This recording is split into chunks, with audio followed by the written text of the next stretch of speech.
Well,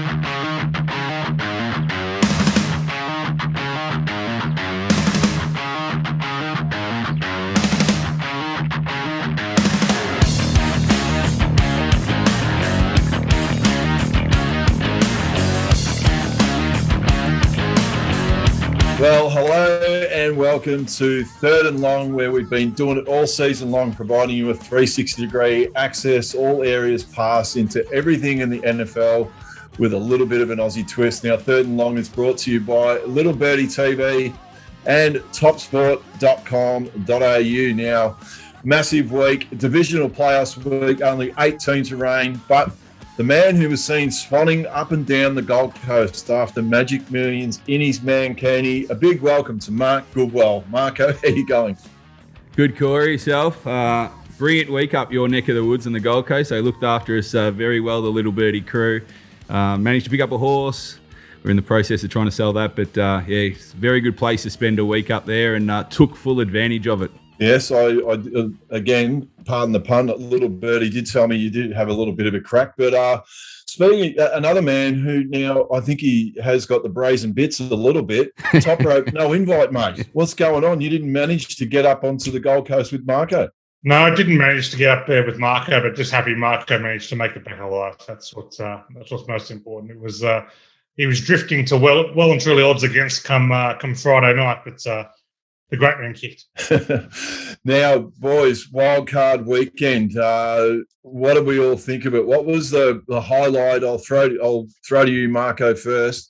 I know what the low light would have been, was the Patriots copping an absolute shellacking from the Bills. But what was the highlight for you? I just think that the games just in general was really good. Probably the 49ers upset on the Cowboys seems to create the most newsworthy story, I guess. They love bashing the Cowboys, so anytime they get into the playoffs and lose. Not jumping on Toprope's bandwagon, but I know he was cheering very hard, and that was probably his highlight of the week. But there's a lot of 5 out of the 6 favourites won, so I don't think there was too much off course. And the Bills were unbelievable, really, against the Pats. There was a few games that were over at halftime, which is probably disappointing from a betting point of view or even viewing. But the better sides won quite comfortably. And as I said, the only upset was the 49ers. Toprope, silly question to ask you. What was your highlight of the weekend, I suppose? My highlight of the weekend was the Dallas Cowboys calling a draw play with 14 seconds left and no timeouts. It was wonderful. I'll tell you what, there's ways to enjoy winning. And then there's ways to enjoy winning. And watching that monstrosity was absolutely delightful for a team. There aren't too many more teams in sport that I would despise more than the Dallas Cowboys. So seeing them lose in such inglorious fashion was a real treat, a real cherry on top for a famous Niners win. So we may as well rip straight into it off the back of that. We may as well go straight into the Dallas Cowboys and the 49ers, and boys, what a calamity that game was for the Dallas Cowboys. It just seemed like over the last few years, it's just gone on, and they had so many penalties.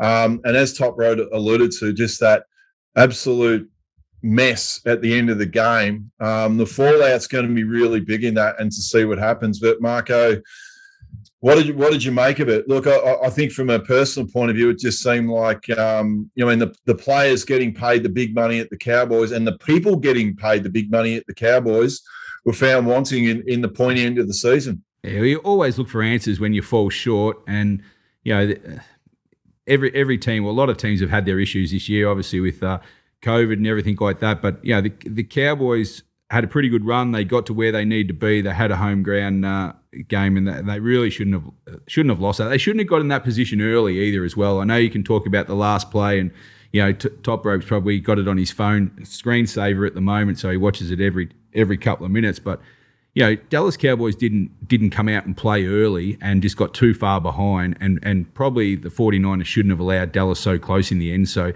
even though that's a highlighted play and that falls to the coaching staff, no doubt. I know Prescott probably should have known, well, he should have known the rules as well, but I was disappointed with Dallas, how they came out at home, obviously behind their big crowd. Just very disappointing first half, and that's where the game was lost, I don't think, at the end as well. They didn't deserve to get the win anyway. And Toprope, I think I might have touched on that last week. The thing that had to happen, did happen at the start of the game. As the 49ers fan, you nearly would have been doing cartwheels with that opening drive, and everything that you had to do happened. It was a great, it was a great drive by Garoppolo and the boys, and it really put the Cowboys back on their heels straight away by taking the crowd out of it, didn't it? Yeah, absolutely. We talked about it last week. The one thing the Niners could not do is fall behind. They're not a team built to come from behind. And I know they came back on the Rams a few weeks ago, but this is a team that is built to lead. And, their ability to run the ball, almost put the game to bed at the end if Deebo Samuel gets, another centimetre. But they played from in front, and, they did allow the Cowboys back into it, unnecessarily so. It was a pretty reckless pass from Garoppolo to get picked off there and allow the Cowboys back into it late in the fourth quarter. But look, this was a game that played out exactly as San Francisco needed it. And look, this game was an indictment on the Dallas coaching staff. How Kellen Moore's getting head coaching reviews, I'll never know. How Mike McCarthy still has a job, I'll never know. The lack of discipline was probably worse than that last fourth down play. But a team giving away a record number of penalties, particularly the pre-snap penalties, was just utterly ridiculous. They really cost themselves a massive season. All the goodwill that was built up this year with the team they've got, they're throwing the Prescott years away like they threw the Tony Romo years away. The fact this team is not this team now has a record number of playoff games without even reaching a conference championship. So stunning. Well, look, boys, believe it or not, there were other games of football last week. So we'll get on to the more positive stories. And wasn't this a big positive? The Bengals winning their first playoff game in 31 years, led by Jamar Chase and Burrows. They were both solid. Marco, what did you make of that game? It wasn't a spectacular game. It was probably both teams just, trying to secure a win after a long period of time. But it was great for all those long-suffering Cincinnati Bengals fans.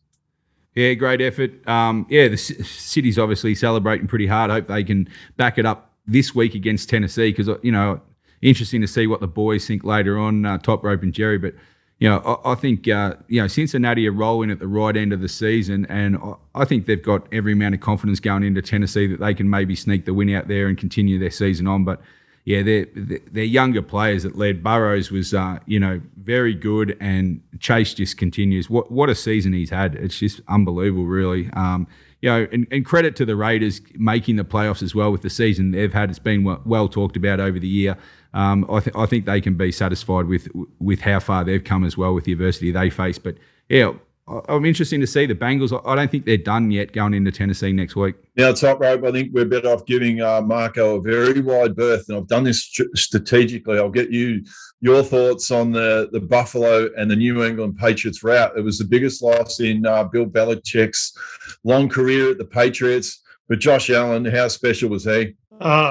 Absolutely remarkable. His development and the sharper eyes of it has been something else over the last couple of years. But seriously, how much does Sean McDermott hate Bill Belichick? He really ran that score up there, and there was not an ounce of mercy being shown then. So, but 7 drives, 7 touchdowns. Yeah. The Bills have punted in one of their last 4 games. It's remarkable how they move the ball. So they're running it effectively now with Singletary. Obviously, Allen's running a lot more than he was early in the season. His passing game is strong. There's weapons everywhere. So real dangerous proposition this week against Kansas City, that's for sure. But one of the great wins in Buffalo history, no doubt about that. Now, I did hear that stat. They might put Pro Kick Australia out of business if they keep going at that rate. But Marco, on to Tampa Bay and Philly. Bit of a non-event. It was 31-zip in the third quarter. Bit of junk time points for Philly in the end. But look, the Bucks and Tom Brady and Mike Evans and the old firm of Gronk and Brady, they were solid. If not, they weren't spectacular, but they did what they had to do. Yeah, big class difference, I think, in this match. The betting wasn't undersold, but it was probably on the cheap side for Tampa Bay. They destroyed the Eagles. The Eagles kind of probably didn't deserve to be in. They were probably there through default more than anything else. Just didn't have the cattle to get the job done. Big class difference. Tampa Bay easy winners, and they move on. And I just don't think they didn't have to do too much. Tampa Bay just Philly just didn't match up well with them, and it was put to bed early. And Toprope, the Chiefs and the Pittsburgh Steelers, they really did send Ben right into retirement, didn't they? But more importantly, for all the Chiefs fans, Patrick Mahomes, he just continues on his recent brilliant form, 5 touchdowns, 404 yards. Yeah, the final score probably flooded Pittsburgh in the end, that 21 It did. point. They could barely move the ball for any of the game. They weren't trying, to be perfectly fair. Like, they were just these short, dinky passes that were well behind the line of scrimmage that were going nowhere. Chiefs, when they just when Pittsburgh scored that first, the defensive touchdown, you thought, hello, this is going to be a real scrap. Bang, bang, bang, and all of a sudden it was game over at halftime. So absolute delight to watch the Chiefs, and they're finally figuring out, whether it's by design or whether it's by luck, how to use Pringle, Hardman, all these, I guess, second-tier players, your non-Hills and Kelce's. And as we saw with the Kelce touchdown, it just eventually opens up for the really good players. So the best thing for Travis Kelce has been Pringle and Hardman being effective over the last month. And he's starting to come into his own, the business end of the year. And Marco, in the final game with the Rams, didn't they really beat up on Arizona? In the amount of times where Arizona was starting was quite remarkable, and it wouldn't. Kyler Murray, didn't he have some really awkward positions to try and start from? It was, there were some games just shot out of the water really early, wasn't it? It was almost like teams were either late getting off the plane or the bus, and this was another classic example that they were never in it, the Cardinals, at any stage. I know their form had really dropped off the last, I think, 5 matches going into the season. They lost Hopkins, and that just made such a difference to their offense, and the scoring just dried up, and Murray was without answers. I know he was putting the back foot, but the Rams' defense was just unbelievable, and Stafford did the job with the offense. And again, another game that was over very quickly. I think it was 21 at halftime, and then they scored the first touchdown. So they just went through the motions the second half. And again, another team, I think the Rams now have won 6 out of their last 7 going to Tampa Bay, and they'll be full of confidence as well, whether they can get the job against Brady. But the pressure will be off Stafford now that he went there, got the playoff win that he needed to prove he can, get that monkey off his back, I guess, and now he's going into the ultimate challenge, going down to play Brady on his home deck. So I'm really looking forward to that match next week. Yeah, real opportunity for Matt Stafford to go to another level and be considered in that upper echelon of elite quarterbacks in the NFL. Now, Marco, market movers during wild card week, what were the plunges that landed? Yeah, so we had, obviously with less games, you wouldn't think there was that many market moves. And obviously with the playoffs, generally the markets do stay pretty solid once they're released. But we had a few on the weekend. Philadelphia well backed as the outsiders, open plus 9.5 down to 7.5. They missed with Tampa Bay still covering, one by 16. Their total was well back to the under, which the punters got that correct. It moved 2 points to the under, finished 46. Did have a chance to go over, but the under punters were right there. A little go was for Pittsburgh, the outsider at plus 13 down to 11.5, but KC did the job there by 21, covered pretty easily. And the last game, which we just spoke about, Arizona, there was pretty good money from plus 4 to plus 3. It ripped up their tickets pretty quick, the punters there. They didn't have to wait long, no cheer. And the total there for the punters got a bit of money back to finish off. The total was back to the unders, and that delivered for them. It sure did. Well, that was a huge wrap of the super wildcard weekend, I should say. We'll take a quick break and we'll be back with To The House. Welcome back. It's now time for To The House, brought to you by topsport.com.au. Family owned and operated for 35 years. Bet with a bookie you can trust. Bet with topsport.com.au. Marco, take it away.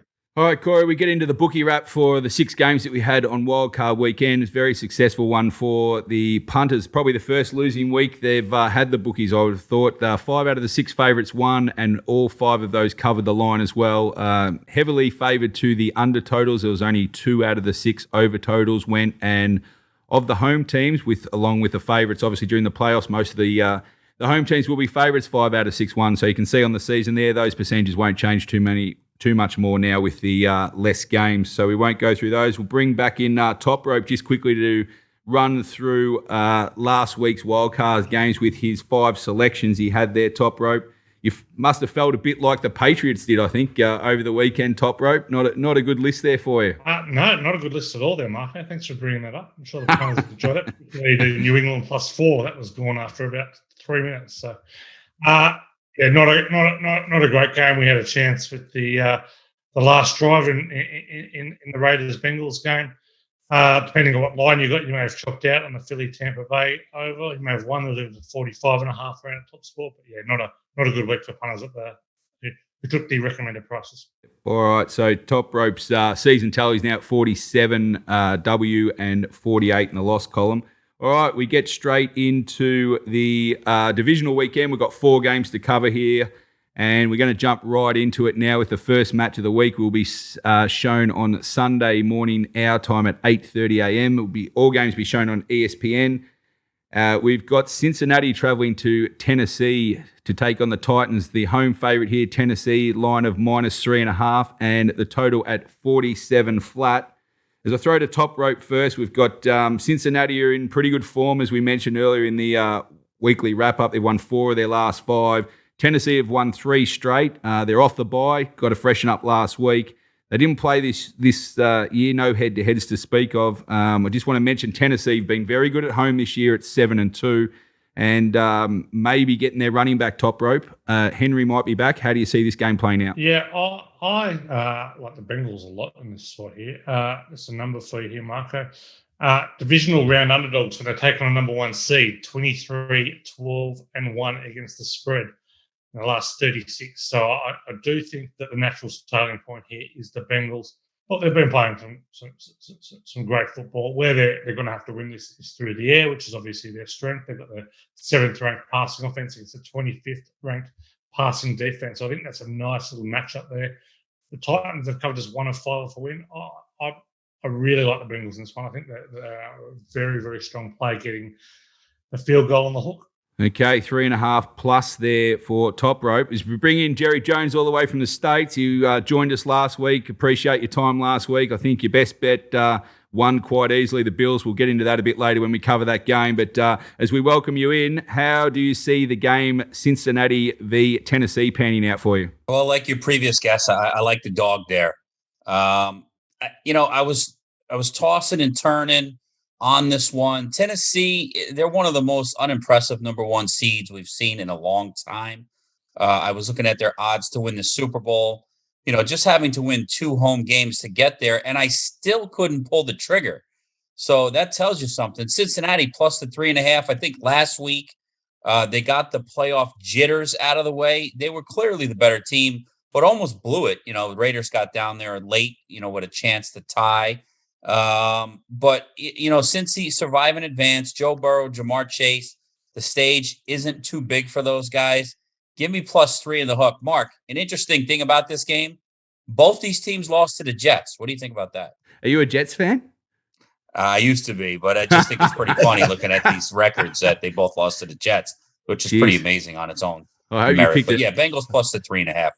I hope you've moved on. If you picked another side, if you've been cheering for the Jets all your life, that's not a good way to live. All right, so both the dogs there. Corey, have you got a different take on this game, or are you going to stick fat with the other 2? No, I'm against the other 2, even though right. I like it.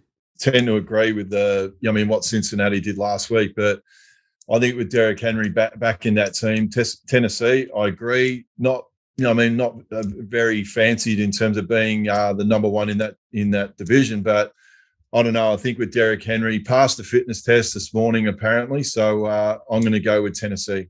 All right, Corey's going against the grain there. That'll kick us off. We've got on match 2 now. This will also be shown on Sunday at 12:15 p.m. our time on ESPN.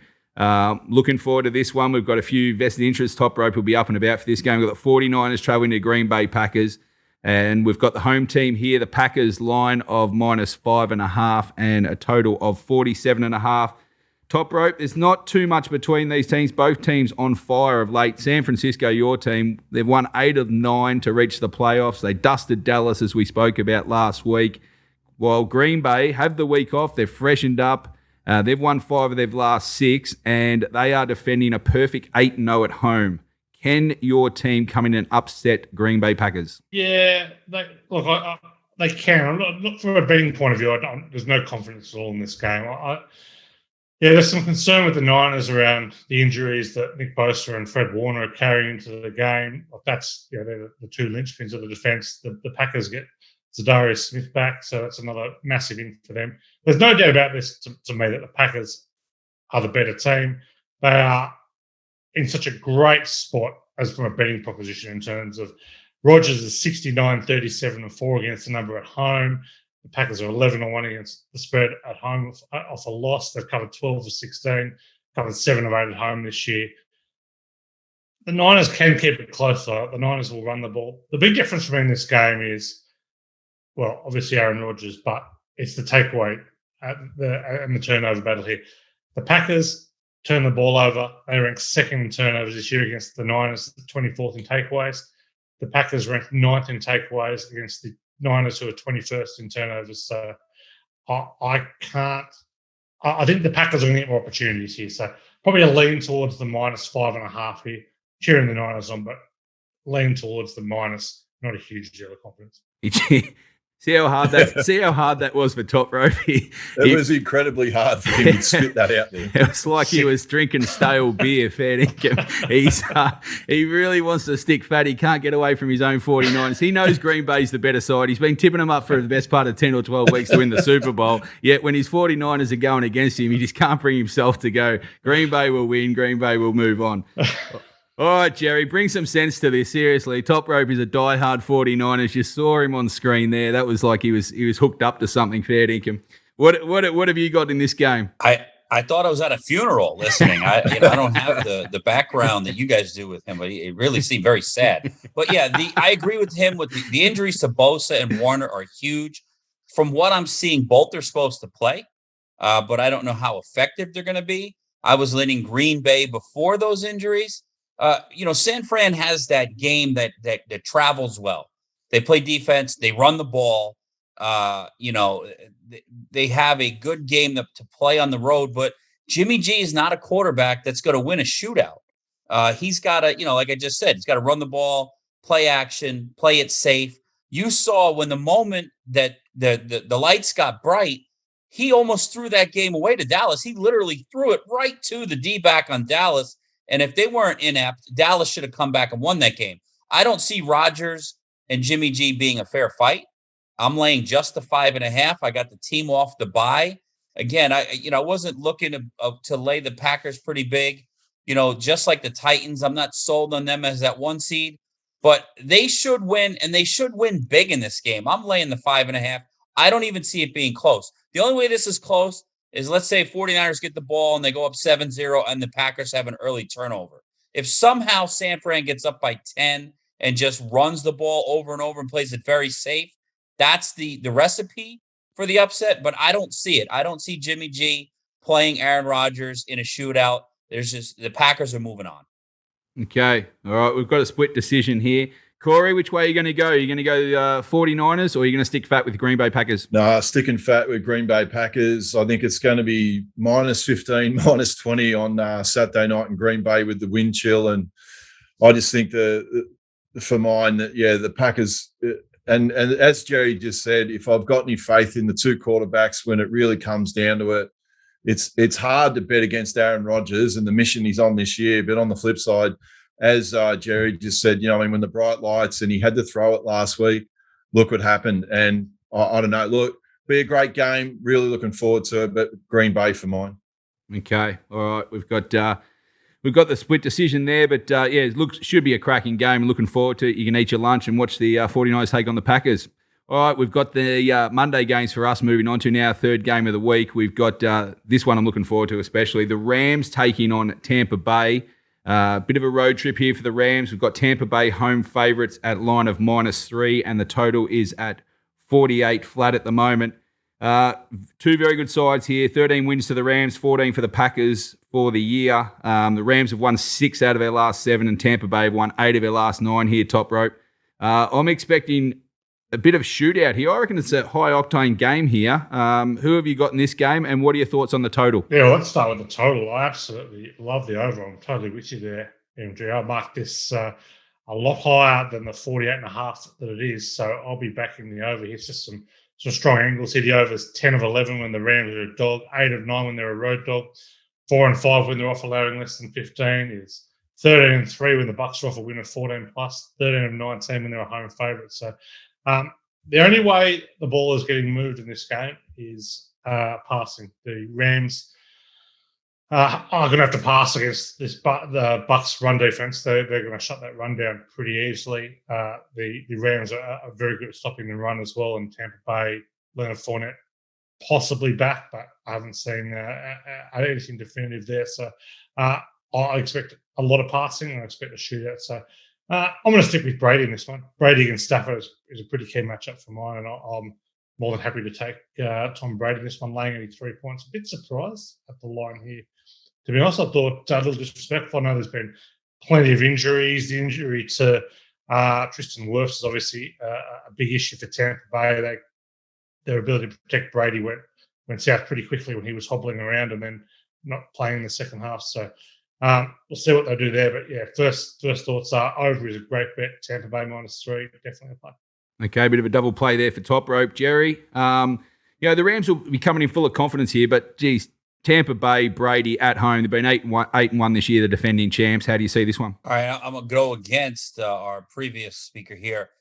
This is one of my favorite plays of the week. I know you'll probably ask in the end. This is my number one play of the week with the Rams plus the 3. Again, just like the previous game with the banged up Warner and Bosa, we're looking at a banged up Wirfs and Jensen. I know a lot of people like to talk about Brady and the offense, but the key is their offensive line is, the same starters week in and week out. They're dominating at their positions. Wirfs, when he went out, last week, anybody but the Eagles, the Tampa Bay Bucks were ripe to be had. It was, the Eagles didn't really deserve to be there. They snuck in as a 7 seed. Tampa Bay probably would have lost to almost anyone else. I think no Godwin, no Antonio Brown, big downgrade at wide receivers. You can see Tyler Johnson's a little lost out there. He doesn't get the reads right. He does have some skills. But with Aaron Donald, Jalen Ramsey, and the rest of that defense, a banged up offensive line, and a banged up receiver core, this is a perfect recipe to see Brady go down. I like the Rams plus the points big. I like them to win outright. And shocking enough, I don't even see it being close. I mean, unless I'm missing something, I just don't see it. Okay, what are your thoughts on the total there? Have you got any thoughts on the total around the 48? I think it's a good number. If anything, I would lean to the over, but I'm not playing anything there. I think McVay, he'll show you, like last week against the Cardinals, that should have been an easy over. But when he got up 21-0, he's not afraid to go run, pass, punt, run, pass, punt. He played very conservative with a 21-0 lead. He could do the same here. For me, it's just, if the Rams win, I think it's going to stay under. If Tampa wins, I think it'll be a shootout. I'm going to pass and just stick with the Rams. Okay. All right, Corey, how do you see this game? Yeah, well, funnily enough, Jerry and I must have had the same notes because especially with that line, some of their linemen missing and that pass rush of Donald and the Rams, like I'm very, very bullish on the Rams this week. And then I know with some of these injuries to the Bucks as well, I think the Rams would win outright, and I do like that line as well. So for me, the Rams. Okay, all right. So we've got two pretty strong on the outsiders there, the Rams at +3, and Top Ropes pretty much declaring plenty of points in this game over the 48. Okay, we've got our fourth and final game, and it's going to be a build-up all week for this one because this could, I know they're in the same division, stuff like this, but geez, this could easily be a Super Bowl matchup, this one. We've got Buffalo Bills traveling to take on the Chiefs here. The Chiefs are the home favourite at -2.5 and a total that's just on the way down, open 55 flat, now down to 54. So throw to Top Rope. If I was having to pick of the 4 matches, I'd say this would be match of the week. The Bills have now won 5 straight, all by 12 or more points. So, they're not only winning, they're dominating at their spot. And what more can you say about the Chiefs after a very slow start? They've won 10 of their last 11. Who have you got the options, line or total here, Top Rope? I'm going Buffalo with the points here. I think Buffalo can win this game off the stick. But what I like about the Bills here is they hold form off a win. They've covered 12 of 17 off a win of 14 plus. They played well on the road. They've covered 9 of 13. Allen Mahomes is just obviously a wonderful, wonderful matchup. Yeah, a huge number of weapons on each side. I do like the Buffalo defense more to stop the Kansas. I think they've regressed a bit, the Chiefs, when they started playing some good teams over the last few weeks. They did concede 21 to Pittsburgh last week. So, yeah, not a huge deal of confidence, but I do think Buffalo are going to be able to move the ball a lot easier than the Chiefs are going to be able to. And I think Josh Allen's running game is going to be so critical to this game. I think he is just going to be able to run. I wouldn't say it will, but it's going to be run. No, but that option is going to be there. A critical kind of third down players when they're going to need it. So, Buffalo for me. Okay. You heard it there, Buffalo for Toprope. Jerry, what are your thoughts on the Bills-Chiefs? Yeah, like you said, this could be very easily be a Super Bowl matchup. These are the two of the best teams out there. I hate to do this in a show like this, but I'm going to pass this game. These are the two best teams out there, the cream of the crop. The funny thing is, Vegas is pretty much telling you that Buffalo's the better team. I mean, Kansas City at home isn't the customary field goal. So neutral field, they probably have Bills slightly favored, which is saying a lot since Kansas City has been the representative 2 straight years. I'm just going to sit back and watch this game, enjoy it. It's the last game of the week, hopefully sitting on a bunch of profits. But if I were to do anything, because I'm here to give out a pick, if I were to do anything, I'd go over that total. I mean, you got Mahomes and Allen. I know you got Buffalo with the number 1 defense overall, but that's kind of, weird because of the division that they played in, the schedule that they played. I don't really think that they're the number 1 defense out there. Kansas City will score. Josh Allen will score. Over 54 is probably the best bet here, but I'm just going to pass the side and just watch it. Okay. All right. Corey, what are your thoughts on this game? Going to be a cracker? Yeah, I'll try and come up with a pick because Jerry's sitting right on the fence at the moment. But no, look, I'm in agreement. Like this is just one hell of a game that you can't wait to sit back and watch. For mine, I'm really intrigued to see at the start of the game would Josh Allen have that same intent that he did last week, and that's really going to be a telltale sign for me. But that said, I'm definitely going to stick with Kansas City. They were my pick at the start of the season to make the Super Bowl, so I've got to stick with them, and I will pick them in a very, very close and hopefully classic game. Yeah, all right. I'm looking forward to that one. I'm glad it's kind of scheduled last because we get the build-up all through the week to watch, as I think Jerry said, probably the best 2 teams in the NFL at the moment go at it. All right, we'll just keep Jerry on the line for a little bit longer. I just want to go through the Super Bowl betting at the moment. We're down to the last 8 teams, and we'll just quickly go through the market here at TopSport. We've got the Packers coming off their bye favourite at $4.40. The Chiefs are at $4.80. The Buffalo Bills are at $6. So you can see by the betting there for the Super Bowl, they play each other. So the winner out of that match should be expected to go deep into this playoffs. Tampa Bay Bucks at $6.50, out to the Rams $7.50. Tennessee, the number 1 seed in that side with a week off at $8.75. Toprope's 49ers at $13, and the Bengals are the outsiders this stage at $16. Toprope, just quickly, one word. You've been on the Packers for a long time. You also tipped the 49ers about 4 or 5 weeks ago at $41, so you're starting to see a bit of profit there. If you're just chiming in for this week and having one bet, who are you picking? Bengals have added from one at $16. I think if they get through Tennessee, they've beaten Kansas City this year. I think they've got the passing game to be able to go with it. Obviously, they'll start decent outsiders, but if I was having one bet this week, I'd be taking the $16 on the Bengals. Okay, $16 there for the Bengals Toprope if you're investing. Jerry, if I could just throw to you on those betting odds, if you were going to chime in for the punters this week as a fresh book, who would you be putting your money on? So I think the Green Bay Packers are going to win it all. All right, that's what I think. But at those odds, I'm not going to be playing them. You just said it. There's 8 teams left in the playoffs, right? And Tennessee is 6th. I mean, come on. I don't like Tennessee. I don't even think they're going to win this week. But we always bet numbers. We don't bet teams, all right? So for that price, if I'm getting the number 1 seed that has to win just 2 home games to make it to the Super Bowl, that's where my money would be strictly due to those odds. I got the number 1 overall seed as the 6th best choice out of 8 teams. Doesn't make any sense. I don't love it, but that's where my money would be, Tennessee. Okay, interesting play there. All right, Jerry, we're going to let you go. We know your time's short. Really appreciate you joining us today, and also for the playoffs. We appreciate your best bet last week getting up. Just remind the punters before you sign off, what is your number one play for this week, please? Number one play is the Rams plus the points. Look for them to win outright. I think Tom Brady will show his age against that defensive line. I think their offensive line is banged up. Their receivers are banged up. The Rams will move on, Mark.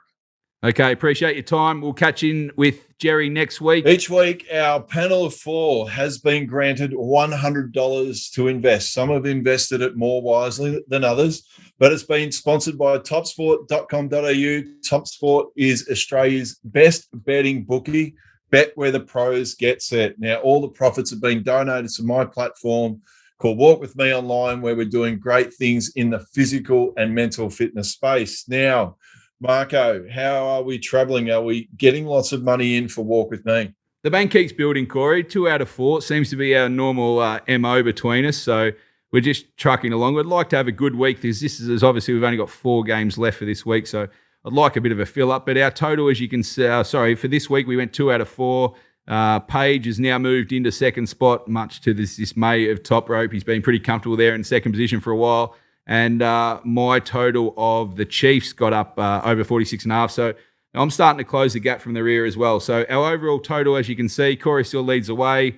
11 and 8 his record. Our overall total is 32.30. Corey, I think at the start of the year we were talking about the 3,500 mark. So all things given equal, we should go close to that come Super Bowl day. Well, we're on to the divisional predictions from the panel. Let's hope we can make some more money for Walk With Me and Toprope. I'll start with you. What's your pick for this week? If things don't turn around, Corey, I might become a client of Walk With Me rather than someone trying to help fund it. So it's not going well, but we're going to jump on the over 48 Rams and Bucks this week. I think that'll be a shootout. Will do. And Marco, onto your picks. I am going to join Toprope. I know we haven't made it, we've tried to give punters a different tip, but yeah, I clearly agree with Toprope. We've both marked it north of 50, so I'm also joining Toprope with the Rams over 48 flat. And just quickly, Paige has sent hers in from wherever she's traveling this week. She has gone Cincinnati and Tennessee, the total under 47 flat there, Corey. And mine, I've gone Tennessee -3 at the line. I did like the Rams, but I'm very strong on Tennessee -3 at the line, and hopefully we can get another winner. Now, speaking of winners, it's not too long until our first ever Super Bowl party competition at the Emerson on Mark's favourite day, which is Valentine's Day. Now, for once, Marco, you're going to have to park that and join us at the Super Bowl party at the Emerson, and all 18 winners will be sent an RSVP invite next week. So make sure you check your inbox and pick up the details if you've won one of those weekly competitions. Now, Marco, how can everyone get involved if they want to join us at the Emerson? Yeah, well, Corey, you're telling me they better get in quick because we're running out of tickets quickly. I think we've only got a handful left. It's definitely under 10 left now. So for $250, if you want to spend Super Bowl party with us, you go to @Birdie TV, go to our shop, and you can pick up a ticket. But yeah, don't leave it too late. Otherwise, you will be celebrating it at another venue. Will do. It's a great spot, the Emerson. I've been down there during the week, and it's going to be a fantastic setup. Now, that's a wrap for another week, and unfortunately, that was our third last show. We've only got 2 more to go. Big thanks to the Third and Long crew, and a big thanks to Borco for the whole season and putting all this together. You can follow us on YouTube, find us in the Apple Store, on Spotify and SoundCloud, and wherever you listen to your podcast. More importantly, follow us at Little Birdie TV, Third and Long TV on Twitter and Instagram. And remember, for all your action can be found at topsport.com.au. And also, remember, invest wisely, punters, and enjoy the divisional round playoffs. And we'll see you next week.